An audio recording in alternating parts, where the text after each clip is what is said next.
Everyone is finished grabbing their food. We're going to get started. Thank you all for coming. This is our January Books and Bagels event. My name is Katie. I'm the Vice President of Academic Affairs for GSA. And yeah, so just to give you an overview of Books and Bagels, we invite 2 grad students to come to this event and present their work in sort of a general, broader impact way. And that way we can draw conclusions and connections to different people's work and get ideas about collaborations and learn what our fellow grad students at Drexel are doing. So with that, I'd like to introduce the Dean of the Graduate College, Dr. James Hibbert. So hi everyone, thanks for coming. This is one of our signature professional development events that's put on by the GSA, which is just our absolutely wonderful Graduate Student Association. And if you're not a regular participant in that, you should be. So anyway, thanks very much, Katie, for the introduction. Today we have Jason Silverman is going to moderate the discussion. So I'm going to introduce Jason. Jason is a professor in the School of Education. And we have a couple really interesting presenters today, one from the School of Public Health and one from Arts and Sciences, the Department of Psychology. And they're very interesting topics. Jason's going to moderate it. So thank you all for coming, and Jason, with that.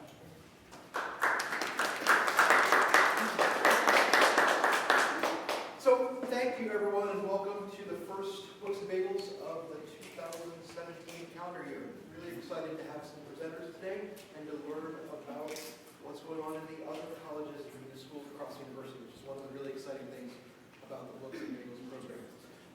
The way this is going to work is each presenter will have their presentation. We will take questions at the end, so if you have some questions or thoughts that comes up, make a note, and we'll have a specific time addressed after both presentations to deal with questions and have a discussion about the topics. Ideally, interdisciplinary, cross-cutting questions that come up that bring the different projects together and then present an interdisciplinary view on knowledge and services together. So first off, our first speaker is Kimberly Daniels. Kimberly is a PhD student in epidemiology at the Dorsafe School of Public Health. She's going to be discussing access to surgical care around the world, in particular the difficulties people experience in accessing surgical care and an interdisciplinary approach required to address these challenges. Kimberly completed her master's in epidemiology at the Harvard T.H. Chan School of Public Health and a BS in math and biology at the University of Maryland. So, Kimberly, welcome, and if you have a mic, so thank you. Join me in welcoming Kimberly. Thank you.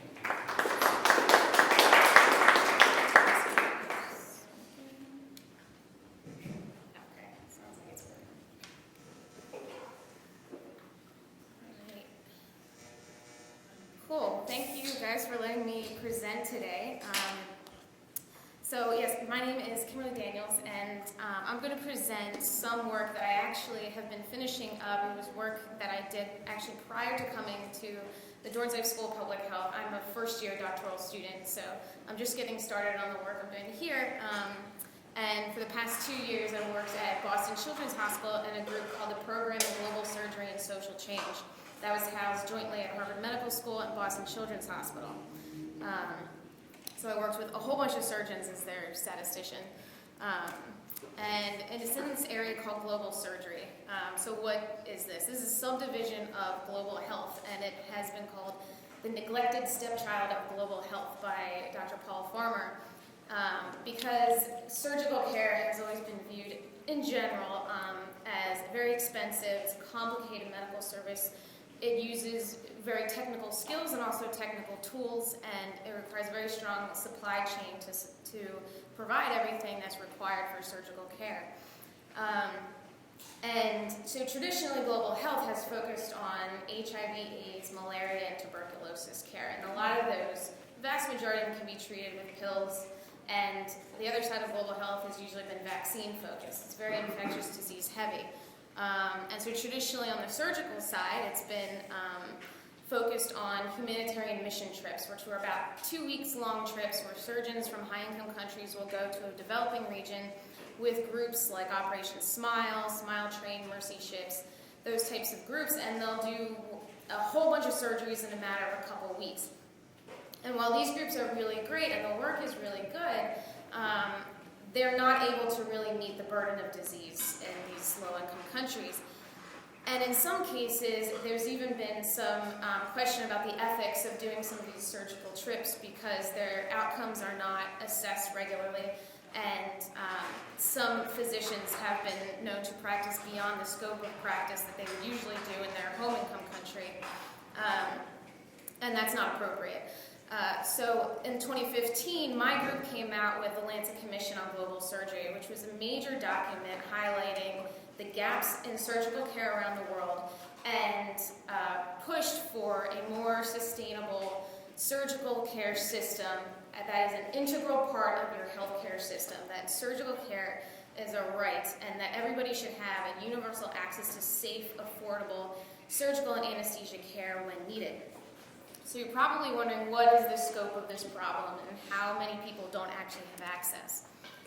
Well, if you look at the qualifications that we have for that, 5 billion people out of 7 billion in this world lack access to safe, affordable, timely surgical care. Safe is considered if you have a pulse oximeter in your OR. That monitors your blood oxygen levels so that you don't suffocate during your procedure. If that's there. Affordable means you're not going to go into catastrophic health expenditure. You're not going to be impoverished by paying for your surgical care or other tangential expenses.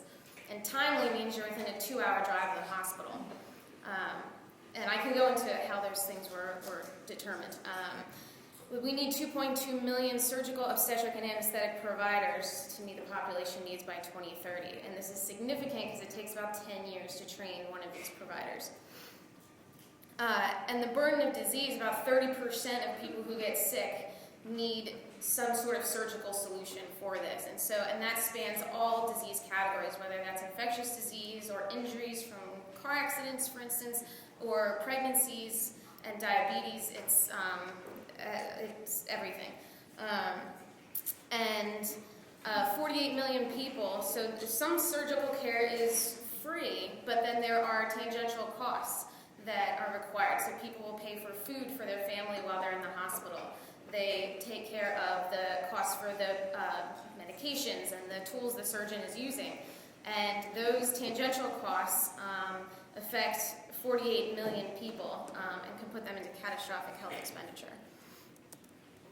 So the problems in seeking and reaching this care are pretty much at every level of the system in developing countries in different sizes. So there's 3 delays, we call this, and this is a system of your basic healthcare system. It starts with the community level where you go and see your basic, someone who's not even an MD, it's a very low-level medical provider, and they will refer you to your primary health center where you probably see your primary care physician and get some basic medical care. If you have something more complicated, your district level hospital should provide you with basic surgical care, like if you need your appendix removed or gallbladder out or fixing basic broken bones. And then if you have something very complicated like organ transplants or bypass surgery, that sort of thing is in your tertiary level hospital. And specialty procedures like plastic surgical care would be there as well. So there are 3 delays. The first is the delay in seeking care, reaching care, and then the third is the delay in receiving care. So the reasons why people don't even seek care, sometimes it's because they may seek traditional healers first, which generally don't work and then are a waste of money. There's a low awareness of even available healthcare services. Will they even be able to be seen? There's also a fear of medical care in hospitals. If everyone you know who's gone to a hospital hasn't come out, you're not going to be interested in really going there to seek help. And there's, of course, financial reasons. Your second delay is sometimes you're just too far from the hospital. If it takes days to get to a hospital and you are a pregnant mother with an obstructive pregnancy and you need a C-section, you're probably not going to be able to make it in time. And ambulances are very rare. Some countries have fixed this using taxi drivers to bring people to the hospital, but obviously not quite good enough. It's not is good enough as an ambulance would be. Road systems can be very poor, and transportation is just very expensive. And the third day is a whole host of problems once you get to your hospital. There may not be enough physicians, or the physician who you need to see is already in the OR treating someone and you have an emergency. Just supplies are out of stock. There may not be enough gloves. Equipment is broken. Labs are not there. Few blood banks. And donating blood is not necessarily, in some countries, a thing that everybody wants to do. Like here, everybody, you get kind of like a gold star if you went out and donated blood, and that's seen as culturally awesome here, but that's not the case other places. And just infrastructure problems are just very, very difficult to deal with inconsistent electricity, running water, oxygen. And then this is one area that I thought I would highlight for this group, because I know Drexel is very heavy with their engineering and their business side of folks. And this is a picture of a medical device graveyard in Malawi. And this ends up happening when high-income countries will donate their old equipment, medical devices, to low-income countries, thinking that this is a really great thing that I'm doing for these folks. But then what happens is these medical devices, they'll break because they're not in temperature-controlled conditions. Things get dirty and dusty, or they run out of parts, or it just breaks because it's a machine and it breaks. And it's not under warranty anymore, and there's nobody there to fix the machine. It's not made there. They don't have anybody there who knows how to fix some of these machines.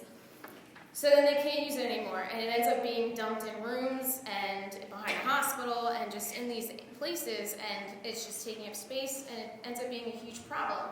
And countries don't want to say, no, don't donate to us, because that they don't want to be rude, but it shows a real lack of communication between your high-income country partners and trying to do something good and not really assessing the needs of low-income countries and establishing a long-term relationship where they can really make things better and consistently provide help instead of just unloading all of the stuff that we don't need.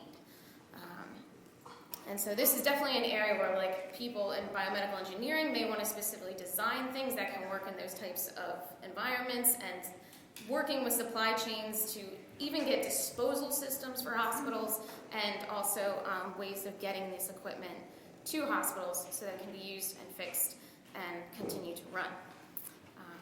So with that, thank you guys. And I'll take any questions, I guess either now, or are we doing them all the way at the end? We'll do the questions at the end. Okay.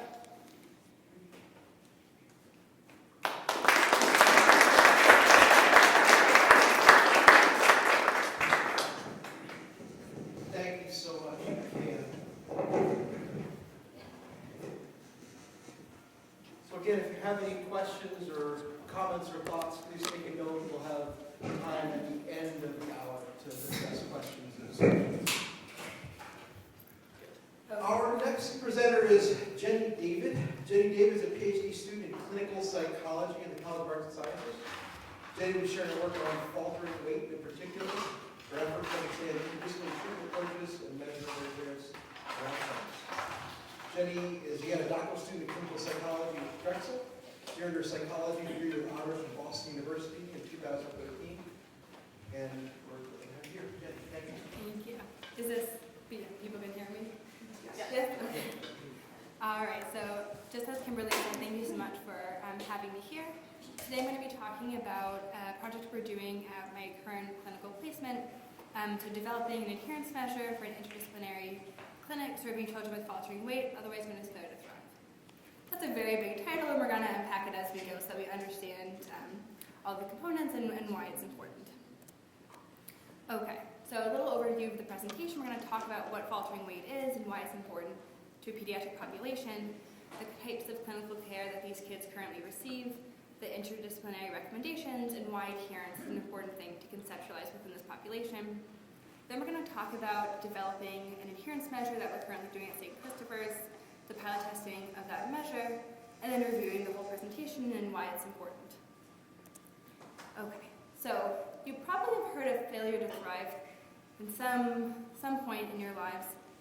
Failure to thrive was first described in 1897, and we historically think about it as a condition where children have been neglected or are currently experiencing neglect and have in turn developed failure to thrive. That's not how it actually is in current societies.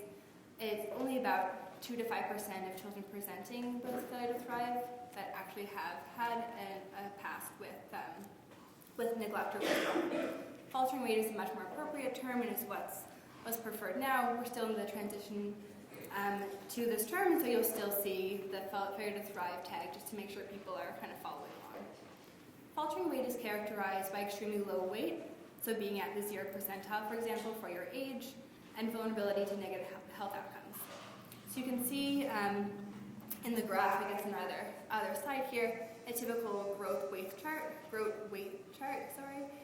kids from birth to 25 months of age. And so the kids that have failure to thrive, you can see there's a few different patterns. You can see in some ways they're kind of tracking those growth charts of following on that pattern, but they're severely below the 5th and 0th percentile for weight. You might ask yourselves, why is this important? We're talking about weight, we're talking about food. If kids don't properly gain and currently stay at that 0th percentile or below, that puts them at risk to not gain height appropriately, and ultimately it can compromise their brain development. This is most common in kids that are 18 months of age or younger, but it occurs throughout childhood. Another thing with faltering weight is not just being at the 0th percentile for your age, but also crossing at least 2 percentiles within 6 months. This can be relatively typical when kids are weaning off of breast milk to eating regularly, that they've been able to gain well, and then they'll cross a couple of percentiles and meet criteria for faltering weight. It affects about 3 to 10% of kids showing up to outpatient settings, and about 30% of kids in emergency settings. And the most common pathway is inadequate caloric intake, but this can be for a variety of factors. It could be the child was extremely premature, it could be behavioral concerns, the child isn't sitting through meals, is getting up and down, it could be that the child doesn't have access to high calorie and nutritious foods. So this multifactorial etiology is thought to be most effectively treated by an interdisciplinary team. So currently there are only 5 clinics in the entire country that are dedicated to treating kids with faltering weight. That means that every other child, that 3 to 10% of kids that present with faltering weight, are being treated in primary care settings or somewhere within their community. And we can imagine they're probably not receiving interdisciplinary care when they're just receiving care from a medical doctor. The Grow Clinic is one such clinic. We're based at St. Christopher's Hospital, and our team is comprised of a pediatrician, a social worker, dietitian, pediatric psychologist, a medical assistant, and then a whole array of psychology, doctoral, and medical students. The kids that are seen at the Grow Clinic meet with every specialty every time, which is nice, especially for something like psychology, where sometimes families are like, well, we don't have a problem, we don't want to see you, but because it's a standard of care, we get to meet with families each time and make sure we're providing personalized care. And kids are typically seen every 3 months. So why is adherence something that's important to think about in this population? As I was saying before, kids can have faltering weight for a variety of reasons, and their recommendations can be so vastly different. For some kids that might have feeding issues, such as pouching, so they might chew and kind of keep it inside of their cheek. They might have swallowing issues, just not being able to properly swallow food, or digestive issues. Those recommendations for those kids of getting feeding therapy, maybe even getting a G-tube in their stomach to help them feed, will be very different than a kid who needs higher calorie options and better meal structure. So what we first did was we reviewed. Yep. I'm just gonna ask you to talk louder. Should I just hold it? Is that better? I'm just taking it. Just speak loud. Just speak louder? Okay. Alrighty, so we'll make this a little bit louder. So what we first did to understand what kinds of recommendations these kids are even getting, because research in this area has never been done before. Again, we only have 5 clinics dedicated to faltering weight, so it makes some sense that hasn't been investigated quite yet. So we looked at kids that were coming to the Grow Clinic for their intake evaluations, and the kids who were diagnosed with faltering weight, we looked at those recommendations from their intake appointment. So we had 51 kids that we looked at, And when we put together all their recommendations, we could categorize them into these 7 broad domains that you can see here. The liquids, such as drinking less non-nutritive liquids like juice or water, which you think of as water being really great for a lot of people, but you don't want a child having 40 ounces of water and not having high-calorie milk. Another domain was food, so having high-calorie snack options, or even high-calorie add-ons like adding butter or oil to rice or to family meals. Meal structure is another domain, so things like having solids before liquids, making sure kids aren't filling up on their drink at the beginning of their meal or staying at the table during the meal. Behavioral concerns, like ignoring unwanted behavior like tantrums. Developmental concerns, a lot of the kids we see, you can see here, just over a third of them have a variety of developmental concerns and need early intervention services that can help with some of the speech and feeding therapy to make sure they're swallowing appropriately. Psychosocial concerns, a lot of these families need access to affordable food and are seen through the different WIC clinics in the city. And then some miscellaneous concerns. Some kids have some medical conditions and might need blood work to see if their medical conditions are stable. So you can see the percent of kids that had these different recommendations, and liquid, food, and meal structure being the most popular per se to have recommendations in this area. So when we actually ran the descriptives, in terms of the domains, kids had a range of 3 to 7 domains, which is an average of 5 domains, which is a lot to cut across if this is your first appointment, you're diagnosed with faltering weight. Now you have all these different recommendations across 5 separate domains. And the total number of recommendations range from 3 to 15, with an average of almost 10. That's a lot for a family to go home with if you have a 12-month-old now that's faltering weight. Now you have 10 recommendations you have to do for this child over the next 3 months. You might have other kids, other stressors. It's a lot to put on the families. And again, it's very challenging when different kids get different recommendations, and how do we understand adherence as a whole? So we thought this was a really important area to understand. If we can understand how well a family is adhering to the treatment, then maybe we can understand their weight gain and their catch-up so that they can not have the diagnosis of faltering weight and graduate from the GROW clinic. They even get a little hat certificate when they graduate, so it's an exciting prospect for families. So we took together the 29 most common recommendations within those 7 broad domains into the adherence measure. We'll see a screenshot in just a second, and I brought a copy with me if anyone wants to see later. And we're conceptualizing adherence on this 5-point Likert scale.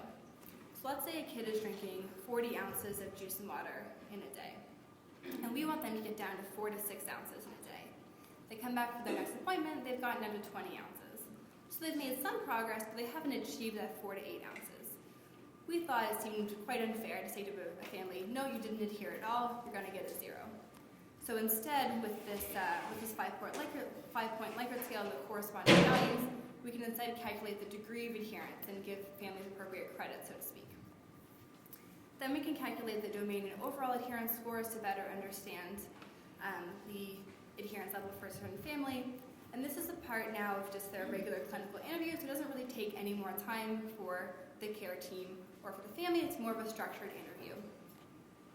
Then we also are asking caregivers about how much they think the recommendations will be effective, how difficult they might be, the barriers, as well as understanding whether or not the caregivers think it's important for their child to gain weight and whether or not they feel there's rapport with the care team. An important caveat to this, most of the kids that we see, as I mentioned earlier, are much younger. For this sample, they were about 8.5 months old to about 8.8 years of age. It's unfair for us to hold these children responsible. They're not the ones who have access to making the meals and so on and so forth. So this is really the caregiver adherence to the recommendations given. So this is a screenshot of a couple of the domains. So you can see for liquids, for example, these were some of the common recommendations that were given. And then you can see the scores. The non-applicable comes in, well, here's a good example. We had a family the other day who they were supposed to start Pediasure to help the child gain weight. They weren't approved. The files hadn't been sent appropriately, so they didn't receive the Pediasure. They could not take the Pediasure. So in that case, it wasn't that they were being non-adherent. They didn't have the ability to do so in that moment. So We have the 1 to 5, or the 0 to 4 rather, and the non-applicable if other things tend to happen. Then you can see the future recommendations here at the bottom. And what we're trying to do is understand prospectively whether or not rapport, importance of weight gain, perceived difficulty, the recommendations, if that will trend with weight gain and adherence going forward, to be able to understand where we can intervene in the future. If a family says, no, I don't think you really understood our concerns today at intake, maybe we know that that family will be at risk in the future and we should really intervene at intake instead of a year later. Okay, so we had the 33 kids that came to follow-up appointments, came in average about 3 months after their intake appointments, that we gave this adherence measure to pilot test it, and as I said, they're about 8.5 months of age, about 8.8 years of age, and their mean weight gain was 6.2 grams per day. It probably doesn't mean much to most of you, didn't mean anything to me before I started at the Grow Clinic. It's a fine weight gain, but it's not a great weight gain. For kids that are about 0 to 2, we want to see a weight gain closer to 25 to 35 grams per day. So it's something, it's a positive weight gain, but it's not great. The number of days since a kid's previous appointment was significantly negatively correlated with their weight gain, which suggests that we need more regular appointments potentially to make sure that people have the proper strategies and ways to implement the recommendations. And maybe if we do that, then we'll see better weight gain in the future. The mean adherence across the domains was a 3.19, and again, that's out of a top score of 4. So in many ways, that's really great, but it also goes back to the point that caregiver adherence, a caregiver making really high-calorie meals, doesn't mean that the kid is eating it. So there's also that issue to consider. We still have a relatively small sample size, given that we're pilot testing this measure. But we did find large effect sizes that we're hopeful for the future. So caregiver adherence to having more family meals was associated with greater weight gain, as well as reducing mealtime distractions like taking away a tablet or not having the TV on during meals was also associated with greater weight gain. And there are medium effect sizes for using high-calorie add-ons like that butter and oil for greater weight gain, and offering a variety of foods with greater weight gain. So in review, faltering weight has a multifactorial etiology and is best treated by an interdisciplinary care team. Again, there are only 5 in the country, and most of these kids are being seen by their primary care or pediatric provider, and maybe are benefiting from that interdisciplinary approach. On average, kids at the Grow Clinic with faltering weight receive recommendations at their intake appointment that are over 9 recommendations across 5 domains. So there's a lot of things for caregivers to do. Adherence is really poorly understood in this population, something that we're working towards improving and having a measure that will provide clinical utility to different clinics. And we also hope that this project will help us conceptualize adherence in this population and in other populations where treatments might be quite complex and varied. Thank you.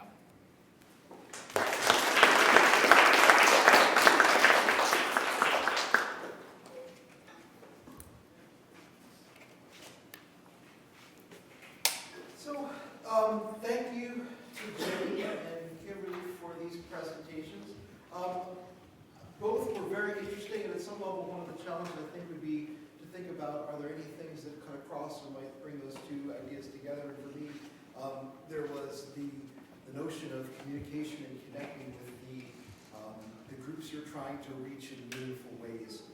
Both the adherence metric being more graduated, allowed you to provide more communication, more information about the needs in a more subtle, nuanced way, in a similar way to countries providing resources to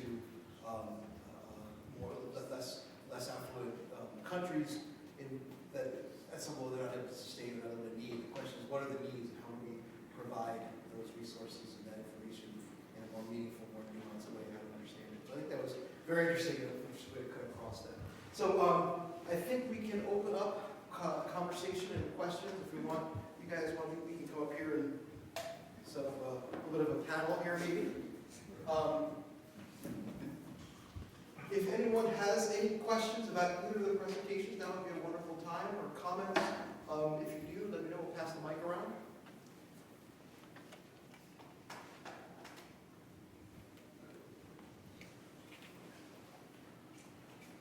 Introduce yourself. Hello, I'm Joe Skowski. I'm graduate student in College of Computers and Informatics, Information Systems, and I found it interesting to look at the graveyards of the equipment. And in general, it's always sad to say that we don't give away anything that's really good. We wait till it's depreciated. We wait until it's used beyond probably its lifespan. And this is kind of a feel-good way of saying we're moving it on. Do any of the countries try to keep a database of what the equipment get, like even to specify what kind of voltages they would like the equipment to be in? Maybe they have a brand they like because they get repair parts and stuff like that locally? I don't specifically know if there are any countries that actually do keep a database of that, but I don't think it's likely, given that most countries don't have electronic health records. They don't have very good, there's like whole rooms of just paper records of patients, and it's very hard. Like I've had colleagues who try to link up paper records and do surveillance, things like that with patients. And so to keep track of that sort of thing is very difficult. I mean, the physicians know like what they need. If you were to go and ask them, they'd be like, yes, this machine's broken, that machine's broken, I need an x-ray machine, and I need, ultrasound equipment and stuff, and they'll be like, here's our room of all our broken equipment. But I don't, there are some companies though, there's a company called Medical Devices as a Service, and they're working in Nigeria to try and link, I believe, like the producers of some of these medical devices with Nigerian physicians to create a system so that when something breaks, it's repaired, and there's kind of a... I was thinking more like a Craigslist even, that you could actually just see what's available and say if you want it, instead of them just dumping on you and kind of really like you said, like, thank you very much, but we can't use it, you know? I mean, it's a good idea. I mean, certainly. But I guess I think it's more of like what we want is a continuing relationship so that things are repaired as they go on, because then you still would end up with like a country saying, yeah, I'll take that machine, and then it breaks 2 months later, and then you're still left with something kind of unusable because it's like past warranty, is no longer serviced even by the company, so they can't even call the company and get a replacement part, for instance. So, Seems like an interesting technicians without borders. yeah, something like that.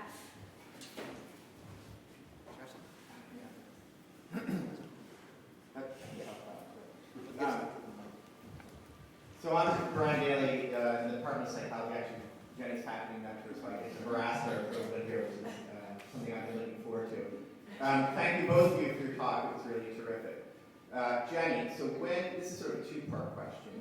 First part being when your team, and it's great that St. Christopher's has this interdisciplinary team, when they looked at the finding that the mean number of recommendations was approaching 10, did the clinical staff, is there any feedback, comments from the clinical staff about whether they felt as a team that was too many for these families that, as you know, that attend St. Christopher's are often struggling, right, for different resources. So that's question one, which relates to question two, which is, might there also be an additional study in whether there's some type of interaction effect between number of recommendations and then level of adherence, right? So we know certainly through testing that we do, if we give a family, we can give them 15 evidence-based recommendations, but if they look at that and they become overwhelmed, they're unlikely to do any of them.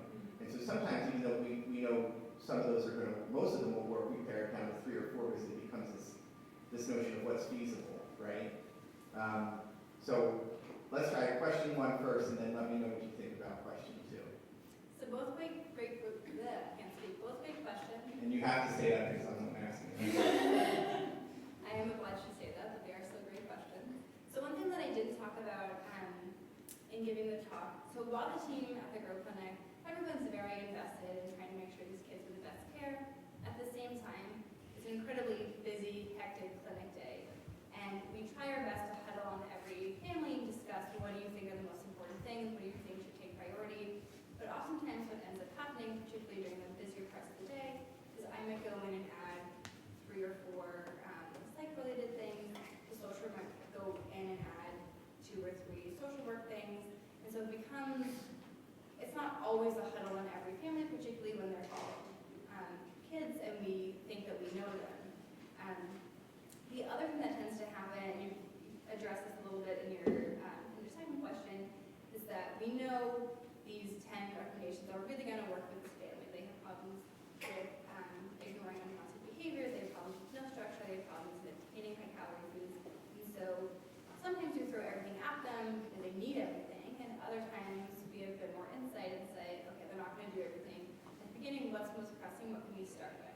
So that's something that we're trying to work on logistically to make sure that kids are getting the same type of care. So whether or not it's we're going to give you everything right away, or we're going to prioritize your care and step it up. The problem is we have a very poor show rate. It's about 60%, which is typical of other St.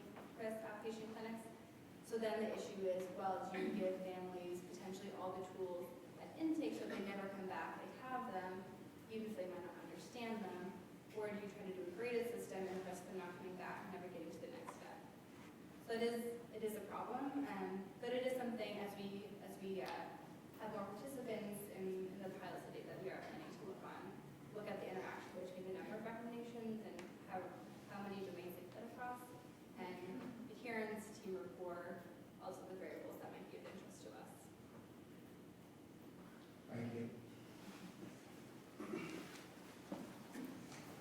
Thank you so much. My name is Jerry John Winter, and I'm from the College of Nursing and Health Profession. So to both of you, what are your main lessons from this project, and what are the way forward for you? There are so many. I think one of the takeaways, at least for the work that I did over the last few years and helped with, was that in order to really, one of the quotations was, don't just, there's the saying of like, teach a man to fish and he can fish for himself, but if you just provide him fish, then he's going to keep coming back. And one of the surgeons that I worked with, who was from India, said, he's like, don't just teach us how to fish, he's like, come fishing with us. Like, come and work with us and have these collaboration relationships, because we can certainly learn from some of the things that are being done. There's, in low-income countries, there are ways that they've adapted their surgical techniques and things in order to get around some of the barriers that they have. And at the same time, we can provide a lot of help as well. And if we have a continuing relationship, then they can become more self-sufficient, and it won't be just reliant on, this one physician is coming for 2 weeks and we'll repair all of our cleft patients. And in some ways that actually takes away too from the market of the physicians to prevent them from becoming self-sustainable, because they know somebody's coming and will be doing a bunch of surgery. So I think it's really to establish these relationships and work and communicate really well with other folks to really figure out what they need before coming in and saying, here's what we're going to do for you, and feel really good about it, and then walk away and say, look what I did. It's not ideal, but unfortunately that's been the practice in many cases in the past. Picking up on that theme of communication, an interdisciplinary clinic in many ways is great. It's supposed to be the gold standard, wonderful for families that we serve. But I think one thing that I didn't really think about until coming to the Grow Clinic, and got very lucky there, is that the team itself, everyone is incredibly collegial, very, not jokey in like a negative sense, but really everyone has a lot of humility about what they do, and understanding that the role as the doctor or the psychologist is dependent on one another. So that communication within the team, I think, is incredibly important in serving families in an interdisciplinary way. But the other thing, it's easy, so to speak, in a population that's faltering weight, where kids come in with so many different reasons for having this condition, it's easy to think of, okay, well, we need a lot of different specialists to address this. The same could be said for a condition like asthma, or something that in many ways seems more streamlined pathologically, but people are very complex, and we need interdisciplinary care teams, or even just an interdisciplinary approach to be able to best treat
You can keep it. What do you guys plan to do after your degree? Or if you don't know, then what do you imagine you can do? Well, I have mine's about a 3-year program, so I'm only first year, I got a few more years to go to think about that. But, I mean, I'd like to work for like a large international public health organization, like USAID or CDC, or Gates Foundation, something like that. My course of study here at Drexel is going to focus on cardiovascular disease, which I really like because it is not only appropriate for the United States, but it's a growing problem around the world. Yeah, we'll see, but either probably government or maybe nonprofit, we'll see what happens. So after I leave Drexel, I want to be a clinical pediatric psychologist, and I want to work in trans-diagnostic autoimmune conditions in pediatrics. So things like lupus, arthritis, asthma. I'm most interested in medical decision-making and high-risk conditions. But also the adherence fits in nicely. I think traditionally we conceptualize adherence as an outcome of just giving whatever the recommendations are without really understanding that medical decision-making is the continuum and adherence might be the endpoint. People don't understand what their illness is, why they're having a certain treatment, and it might make it a lot harder for them to adhere. So I'm interested in kind of reconceptualizing that for the research and clinical field. That's a lofty goal, but we'll see.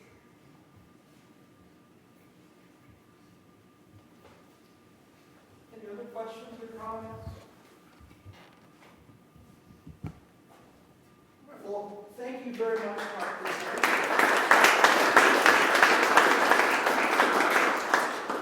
Please stay tuned. Next month in February, there'll be another Books and Bagels. Follow us on social media and figure out the date. I don't think it's been confirmed yet. February 17th. February 17th. As another announcement, next week at 2 p.m., there's another graduate student professional development opportunity. Aaron Horvath, who's the new faculty, senior vice provost for faculty affairs, and John Spagner from the College of Engineering will be talking about the academic job search, providing tips and thoughts and advice for the academic job search. Again, it's Friday, 2 p.m., and it'll be right here. So please encourage you to pass that information around. And thank you all for coming, and enjoy the weekend. And we just want to let's thank our speakers and our fabulous moderator once more.